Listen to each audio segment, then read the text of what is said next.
அனைவருக்கும் வணக்கம் பிள்ளைங்களா. எல்லாரும் நலமாக தீர்க்காயுசா தீர்க்க சுமங்கலியாக இருக்கணும்னு இந்த தாயாரை வேண்டிக்கிறேன். நம்ம வீட்டில் எளிமையாக நடந்த இந்த காரடையா நோன்பு வீடியோவை இப்போ பார்த்து தெரிஞ்சுப்போம். அம்மனோட படத்தை அலங்காரம் பண்ணி சந்தனம் குங்குமம் வச்சு பூக்கள் சூடி ரெடியாக எடுத்து வச்சுப்போம். அவங்களுக்கு நம்ம வாழை இலை போட்டு வெத்தலை பாக்கு பழம் எல்லாம் வச்சு தீபம் ஏற்றி வச்சு அம்மனோட மஞ்சள் கிழங்கு வச்சு ஒரு தாலி கட்டிட்டு அதில் ஒரு மறுக்கொழுந்து நம்ம வச்சுப்போம். பூசரம் நெருக்கி கட்டி போட்டுட்டு அதுக்கப்புறம் இதுதான் நம்ம கட்டிக்க போகிற சரடு, அதுக்கும் மறுக்கொழுந்து வச்சுருக்கோம். அடுத்தது நம்ம தாலிக்கும் வச்சுக்கணும்.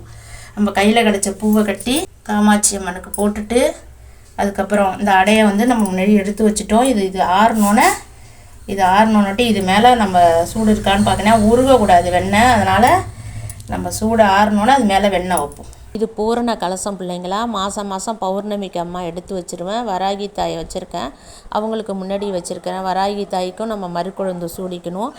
இந்த விரதம் நம்ம இருக்கிறதுனால தீர்க்க சௌமாங்கல்யம் அப்படின்னு சொல்லிட்டு சகல விதமான சௌபாக்கியமும் நமக்கு ஏற்படும். திருமணம் நல்லபடியாக குழந்தைங்களுக்கு நடக்கும். பேர பேத்திகளோட சந்தோஷமாக வாழணுங்கிறது இந்த விரதத்தோட ஐதீகம். அந்த காமாட்சி தாய் நமக்கு எப்போவுமே துணையாக இருந்து நம்மளை வழி நடத்துவாங்க. இப்போ நம்ம அடையில் வெண்ணெய் வச்சு ஒரு மந்திரம் சொல்லுவோம், அதான் முக்கியம்.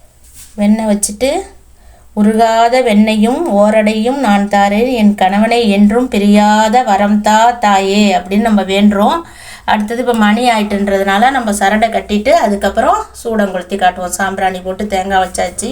இப்போ இந்த சரடை எடுத்து நம்மளோட வலது கையில் கட்டிக்கலாம். கழுத்தில் கட்டுறவங்க பெருசாக கட்டியிருந்தீங்கன்னா கழுத்தில் கட்டிக்கலாம், அல்லது வலது கையில் கட்டிக்கலாம். நோம்பு சரடு கட்டுறப்போ நம்ம கையில் தேங்காய், மஞ்சள், குங்குமம், பூ இப்படி ஏதோ ஒரு மங்களகரமான பொருள்களை கையில் எடுத்து வச்சுக்கிட்டு சர்வமங்கள மாங்கல்யே சிவே சர்வார்த்த சாதையே சரணியே தியம்பிகே கௌரி நாராயணி நமோஸ்துதே என்று இப்படி ஒரு தாலி கட்டக்குள்ளே நம்ம எப்படி ஒரு மந்திரம் சொல்லி தாலி கட்டிப்போமோ அதை போல் ஒரு மந்திரத்தை சொல்லி பௌத்திரமாக இதை கட்டிட்டு இந்த பழம் தேங்காயை அந்த இடத்துல வச்சிடலாம். சர்வமங்கள மாங்கல்யே சிவே சர்வார்த்த சாதையே சரண்யே தியம்பிகே கௌரி நாராயணி நமோஸ்துதே.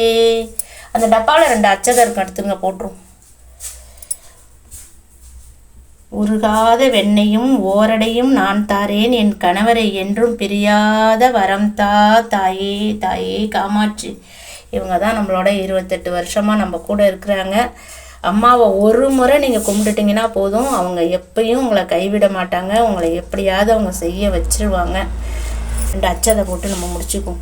இன்னும் அங்கே பூவை மறுகொழுந்து எதோ 1-2 கிள்ளி தாயே ஆதிசக்தி அன்னையே நாராயணி பராசக்தி. ஃபைனலாக நம்ம சாமிக்கு கற்பூரம் காமிச்சிட்டு இந்த பொருளெல்லாம் நிவேதனம் பண்ணிவிட்டு அடுத்தது அச்சதை போடணும். மஞ்சள் அச்சதை வேண்டிக்கிட்டு நம்மளுக்கு அடுத்தது நம்ம தாலிக்கு சந்தனம் குங்குமம் வச்சுக்கிட்டு சாமிக்கு அச்சதை போட்டுக்குங்க. அவ்வளோ. மங்களம் மங்களம் ஜெய மங்களம் காமாட்சி அன்னைக்கு சுபமங்கலம், இந்த பராசக்தி தேவிக்கும் சுபமங்கலம், முப்பெரும் தேவியருக்கும் ஜெயமங்கலம்.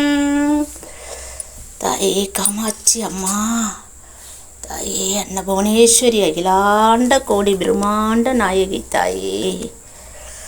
இப்போ ஃபைனலாக நம்ம ஆரத்தி கரைச்சி அம்மாவுக்கு காட்டிட்டு அவங்களுக்கு பொட்டு வைக்கணும். என்ன சொல்லி வேண்டிக்கணும்னா, உங்கள் கணவரோடு எங்கள் வீட்டு பூஜையை ஏற்று எங்களை தீர்க்க சுமங்கலியாக வாழ வைக்கணும் அம்மா. அம்மா தாயே காமாட்சி, எங்களை தீர்க்க சுமங்கலியாக வாழ வைங்க. அதுமாரி இந்த பூஜையை பார்க்குற பிள்ளைங்களும் தீர்க்க சுமங்கலியாக மங்களகரமாக எல்லோரும் இருக்கும். நாடு செழிக்கணும், நல்ல மழை பெய்யணும், வாழணும், எல்லோரும் சந்தோஷமாக நிம்மதியாக வாழணும்னு ஆசீர்வதிங்கம்மா. தாயே ஆதிசக்தி அன்னையே நாராயணி பராசக்தி வச்சுட்டு நம்மளும் தொட்டு கும்பிட்டுக்கலாம். நம்ம வீட்டில் இருக்க தெய்வங்களுக்கு வைங்க, மகாலட்சுமிக்கு வைங்க. ஜெய மங்களம் மங்கள மங்களம் சுபமங்கலம். கயிறு அவ்வளோதான் பிள்ளைங்களா.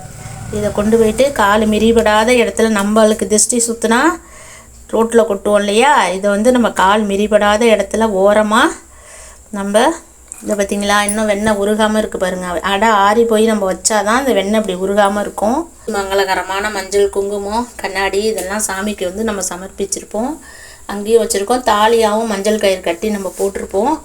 இதுதான் பிள்ளைங்களா முறை. எளிமையாக, ரொம்ப ரொம்ப எளிமையாக இந்த பூஜையை நீங்கள் செய்யலாம்.